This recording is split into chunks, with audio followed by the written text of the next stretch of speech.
Shalom. మీరు రక్షించబడ్డట్లయితే మీలో ఈ 9 ఫలాలు కనిపిస్తాయి. ఆ ఫలాలు మీలో ఉన్నట్లయితే మీరు ఆత్మీయంగా జీవిస్తున్నట్లు. ఆత్మీయంగా జీవిస్తున్నట్లయితే దేవుడికి దగ్గరగా ఉంటున్నట్టు. దేవుడికి దగ్గరగా ఉంటున్నట్లయితే మీలో ఈ 9 ఫలాలు కనిపిస్తాయి. ఆ 9 ఫలాలు ఏంటంటే, మొదటిగా ప్రేమ, సంతోషము, సమాధానము, దీర్ఘశాంతము, దయాళుత్వము, మంచితనము, విశ్వాసము, సాత్వికము, ఆశా నిగ్రహము. ఒక్కసారి మిమ్మల్ని మీరు పరీక్షించుకోండి. ఈ 9 ఫలాలు మీ జీవితంలో ఉన్నాయా లేదా? లేదంటే రక్షించబడ్డాను అని చెప్పి ఒక ఆలోచనలో ఉన్నావా?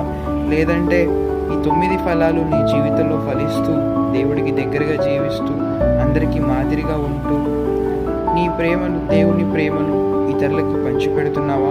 ఒక్కసారి ఆలోచించు. నువ్వు రక్షించబడ్డావా లేదా? ఈ 9 ఫలాలు